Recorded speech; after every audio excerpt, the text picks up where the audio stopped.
lanjut ke tujuan analisis, silakan teman saya. Ya, baik, untuk tujuan analisisnya itu, tujuan utama dari analisis ini adalah untuk yang pertama itu mengetahui apakah terdapat perbedaan jumlah transaksi antara transaksi normal dan transaksi fraud.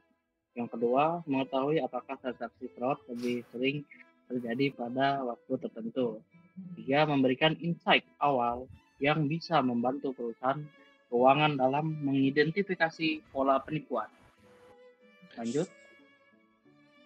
Di dasar ini diambil dari Kaggle, yaitu berjudul Credit Card Fraud Detection Dataset. Jumlah datanya ada 284.807 baris dan 31 kolom. Di periode datanya itu dari September 2013.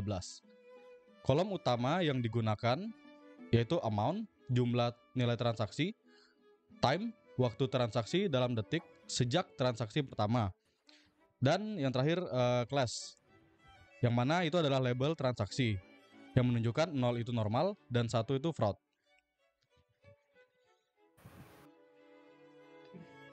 Nah, dataset ini berisi data transaksi kartu kredit yang dilakukan oleh nasabah Eropa pada bulan September 2013. Total terdapat 284.807 transaksi dengan 492 transaksi diidentifikasi sebagai fraud, sehingga proporsi transaksi fraud hanya sekitar 0,172% dari keseluruhan data. Artinya, dataset ini sangat tidak seimbang atau imbalance dataset, di mana data transaksi normal jauh lebih banyak dibandingkan transaksi fraud. Metodologi.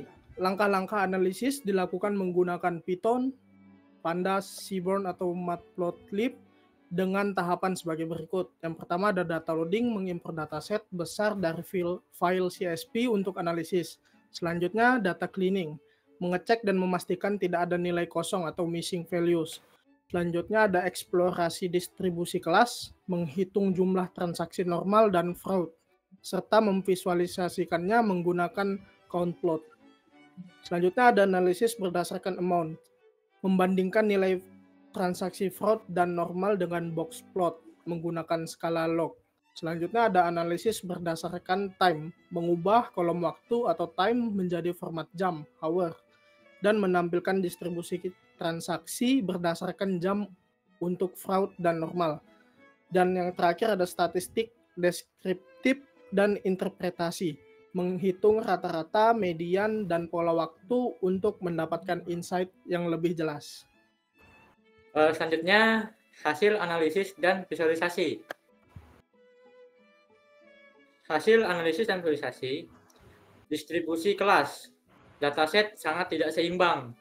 Transaksi normal itu berkisar 284.315. Transaksi fraud 492. Fraud hanya sekitar 0,17% dari total transaksi. Transaksi normal untuk class itu 0, sangat mendominasi. Dan untuk transaksi fraud, class sama dengan 1, hanya sebagian kecil dari total 0,17%. Masuk di insight utama. Yang pertama, jumlah transaksi fraud lebih kecil dari transaksi normal. Indikasi upaya pelaku agar tidak mencolok. Yang kedua, waktu transaksi berperan penting. Fraud cenderung meningkat di jam-jam tertentu. Yang ketiga, insight ini bisa membantu perusahaan kartu kredit untuk meningkatkan sistem peringatan dini berdasarkan pola waktu dan menentukan risk scoring lebih tinggi pada transaksi kecil yang terjadi di jam rawan. Masuk ke kesimpulan. Jadi analisis ini menunjukkan bahwa dari dataset besar transaksi kartu kredit terdapat pola jelas dalam jumlah dan waktu transaksi yang dapat membedakan transaksi fraud dari transaksi normal.